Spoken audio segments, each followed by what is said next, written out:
picture sa'yo? Pwedeng mamaya na lang kasi may gagawin pa ako eh. Ano ba? Papautot lang ako. Sige na. Sinabi mo nang ayoko nga. Tingin mo nga. Isa lang. Papautot lang. Ano ba? Ayoko nga sabi. Ang kulit mo naman eh. Sa susunod kasi, sasabihin mo sa akin ayokong may umaharang-harang sa akin ng mga fans. Ayos-ayusin mo kasi yung trabaho mo. Eh, ikaw naman kasi ka. Hindi ba sinabi ko sa'yo, gawin mo mabuti yung trabaho mo? Dapat paminsan-minsan di ka maging mabait. Diba sabi nga nila, minsan-minsan lumabang ka rin. Well, patingin nga. Sige po, sir.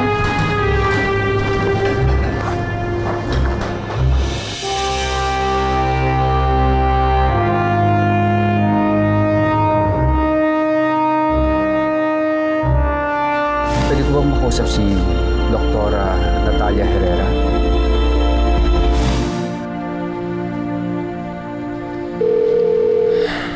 Good afternoon, Herrera Beauty Clinic. How may I help you? Pwede ko bang makausap si Doktora Natalia Herrera?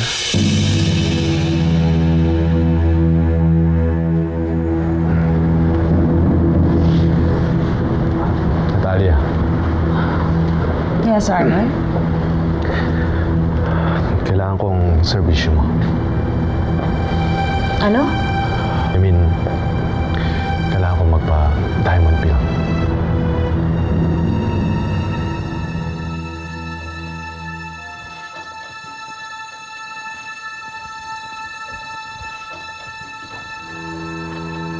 Tagal naman. Uy, ano? Dadating pa si Adriana? Hindi po ako sigurado eh, Nay. Eh, bakit hindi mo alam? Eh, di ba ikaw ang PA niya? Eh, di sana tinanong mo. Hindi po kasi niya ako tinawagan ngayon eh. Eh, dapat kasi tinatanong mo. Palibasa, baoy ang ulo mo eh. Di ka nagtatanong. Talaga mo. Kahit kailan.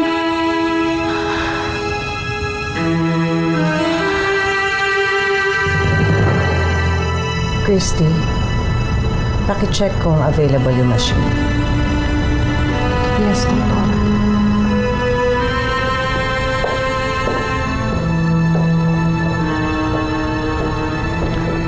Anyway, just want to say sorry for what happened last time. I just want to know kung nasabi mo na kay Georgia. Hindi. Hindi na niya dapat malaman. Good. Bakit mo tinatawagan si Natalia Herrera?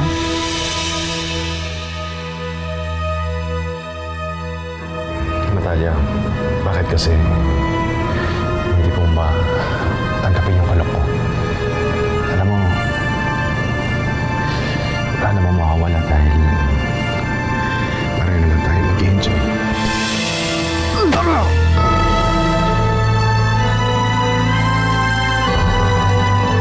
Dad, gusto ko palang ipakilala sa inyo si Aling Miranda at ang anak niya, si Giselle. Siya po yung tumulong sa akin sa pag-aayos dito sa clinic. Pleased to meet you. Giselle? Masaya po ako nakilala ko kayo. Tsaka pala si... Kilala ko na yan. Hindi mo na kailangan ipakilala sa akin. Bro, hindi ka pala sa mga pang-horror eh. Meron lang akong gusto malaman sa kanya. Malaman? Anong gusto mo malaman sa kanya? Sinabi ko na sa'yo ang lahat. Ba't ayaw mo tantanan yung Natalyang yon? Gusto kong malaman ang kwento niya. Masama ba yung Paulina? May asawa ko. At kaibigan mo ang asawa ko. Kung yan ang paraan mo para mapapayag kita sa endorsement, ang mo!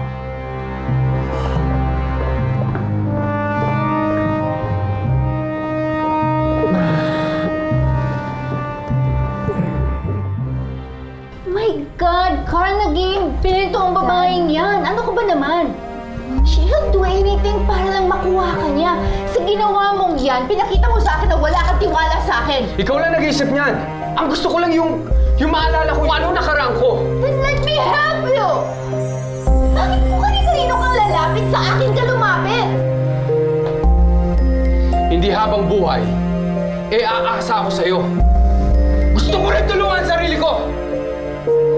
Carl, wait, mag-usap muna tayo ng mabuti. kapatid kong sakit ng ulo. At least ako, I'm telling the truth. Eh, ikaw. Stop it, both of you. Miss Teodoro. Simulan po natin ang seremonya. Sure, halika. Umpisa na tayo.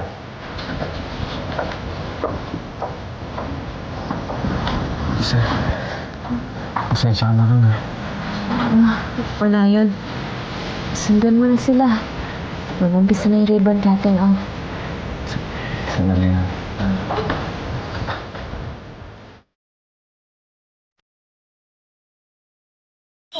Puso na naman ang ilong mo sa galit.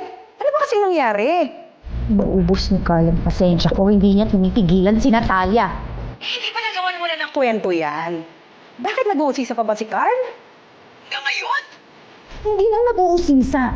Hindi lang siya nag-uusisa. Britney, tinawagan pa niya. Ay nako, Paulina. Bantayan mo yung asawa mo.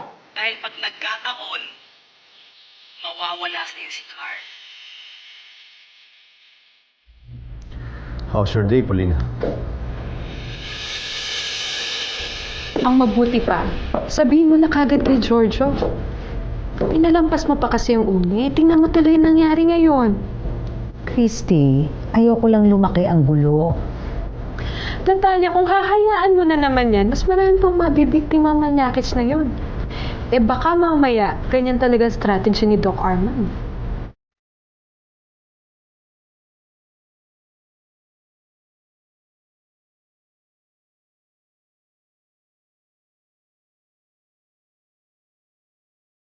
Pero diba, nakikipag-deal din si Arman kay Paulina.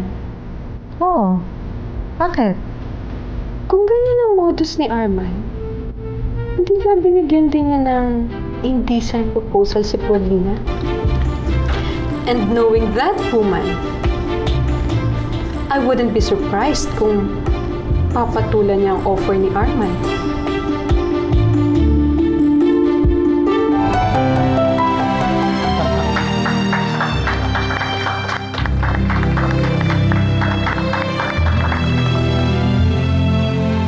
Grabe na yaman ng mga mag-aamang to. Sobra. Ano ba yan? Bakit kaya pinag-aaksyan nila ng panahon tong lugar na to? Ang pangit naman. Ay, at saka, nakita ko ha, pausap ka ni Calvin kanina. Ano yun? Nagpasalamat lang po siya, Nay. Kasi tumulong ako dito sa paggawa ng clinic na to. Jesus, kumikirengkeng ka, pangit ka. Ikaw, alam mo, kung hiningan mo sana ng pera, natuwa pa ako sa'yo. Ay naman.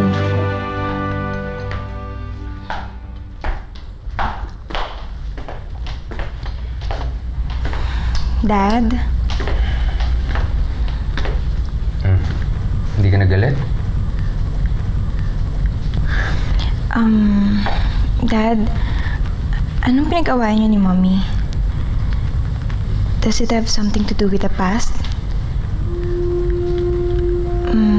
Dad, may ibang babae ka ba nun? Ano naman? Alam mo, huwag ka nga ambisyosa, Giselle. Diyos ko, ang mga nababagay sa mga ganyang tipong lalaki, yung mga babaeng kagaya ni Adriana. Yan ang bagay sa kanya, yung mga mayayaman na gwapo. Ikaw, tumigil ka nga. Lalo na yung Calvin. Talagang nababagay siya kay Adriana.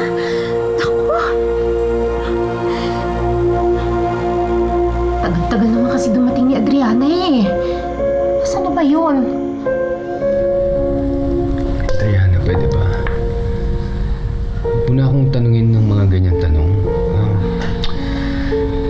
Pasensya ka na, anak. Medyo magulo pa rin ang isipan ko ngayon eh.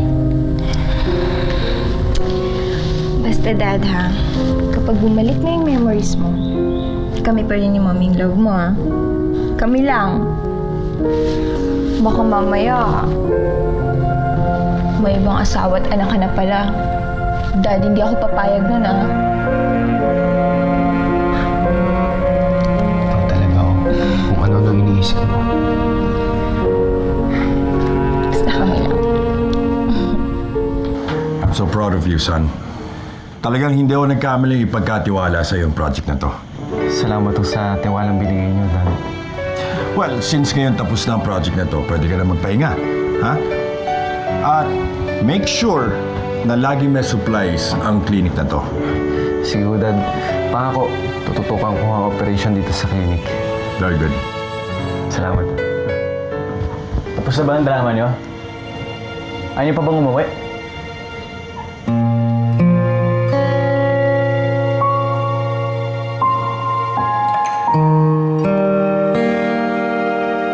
O hindi ba tama ang desisyon ko? Lumaki siya ng maayos, malusog, hindi sakitin. Kaya pabayaan na natin siya sa mga nakagisnan niya mga magulang. Naga, mangako ka sa akin na hindi mo guguluhin ang buhay ni Adriana.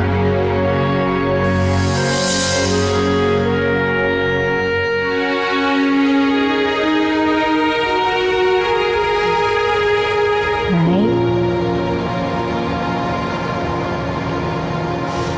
Nay, kain na po tayo. Umalis ka sa harap ko. Naalibadbaran ako sa pagmumukha mo. Hindi po ba kayo nagugutom, Nay? Bingi ka ba? Umalis ka sa harap ko. Wala akong gana. Kasalanan mo lahat to eh. Dapat kasi pinilit mo si Adriana magpunta. Nay, hindi naman po kasi ganun kadali yun eh. Wala akong pakialam kung kailangan mong tumulay sa alambre.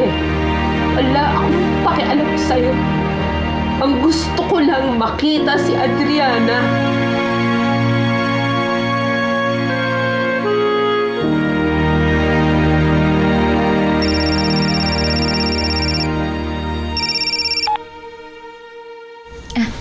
Hello, Stefano? Gusto ko lang sanang mag-sorry. Sorry for what? Sorry kasi hindi ako nakapunta sa event nyo. I tried to convince Daddy, kaya lang hindi talaga niya ako pinayagan eh. Nay, bakit po ba gustong-gusto niyo makita si Ma'am? Gusto mo talaga malaman kung bakit? Gusto mong malaman? Halika dito. Halika dito!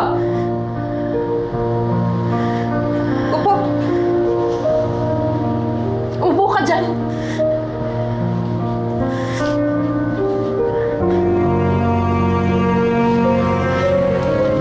Yan.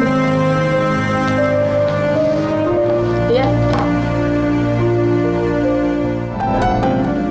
Boring din naman eh. So how was the day? Well, the usual. Except sa pag-aaway ni ng Winterly. Alam mo, ngayon ko lang ulit sila nakita nag-away ng gano'n. Ano naman pinagawa nila? Hindi ko sure eh. Hindi ako sigurado kung ano talaga, pero something about the past. Well, I guess, normal lang naman sa mga pamilya.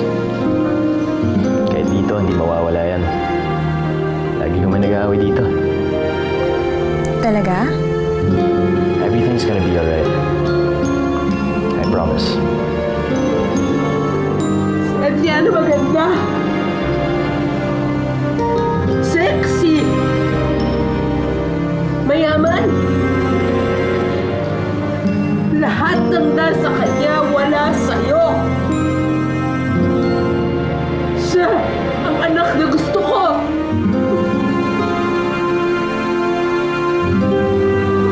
Ayan, ayan. Tignan mo. Ayan o. Tignan mo. Hindi ba?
plastic surgeon na si Dr. Arman Galliano sa isa sa mga sikat na cosmetic clinic sa bansa.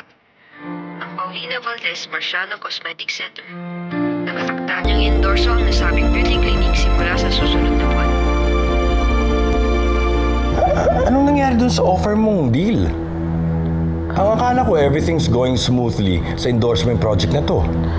Sweetheart, I did my best. Naki Arman na ang desisyon. Kaya mo na. Alright, I have to go. I'll see you later, ha? Yeah. Okay, bye-bye.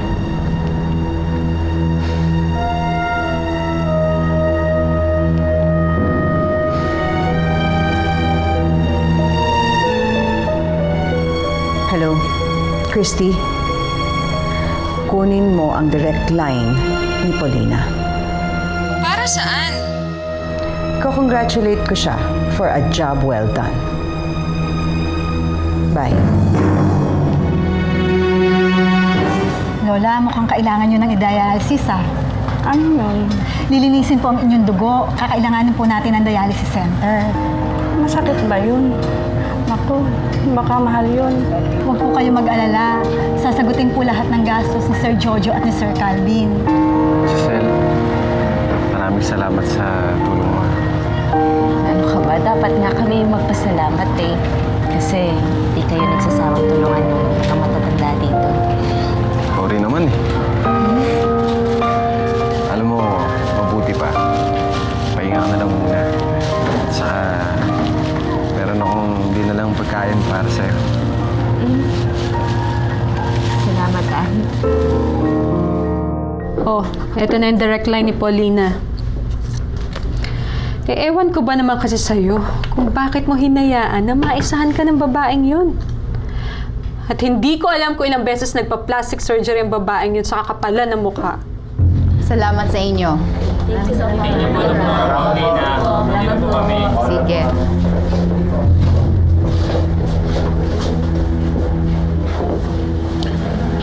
Sigurado magiging number 1 ang clinic mo.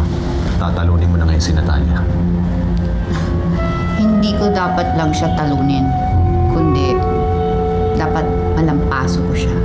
Kung inaakala niya, nasusuko na lang ako basta-basta, nagkakamali siya. Ano pa bang magagawa mo? Pumirma na ng kontrata sa kanya si Arman.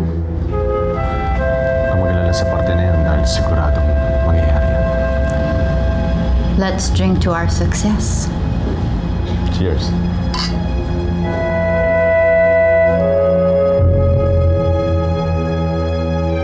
Hindi ko naman basta-basta na lang sila hahayaan na mag-celebrate, no? Nawalan ako ng endorser, na-disappoint ko pa ang asawa ko. Hindi natin alam, baka mamaya, bukod sa pinatulan ni Paulina ang indecent proposal ni Arman, magkasabwat pa sila sa ginawa sa'yo ng manyakis na yun.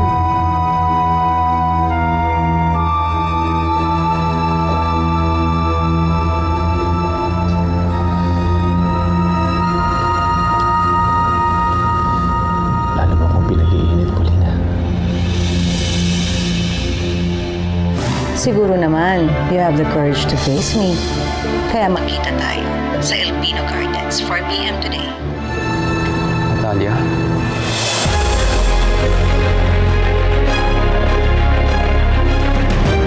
Gusto ko lang malaman ang totoo. Ano ba talaga relasyon natin dati? Ang kapal ng mukha mo para tanungin sa akin yan. Iniwan mo ko. Kinalimutan. Huwag ka magpanggap na parang wala kang alam. Bitawan mo ako. Natalia, sandali.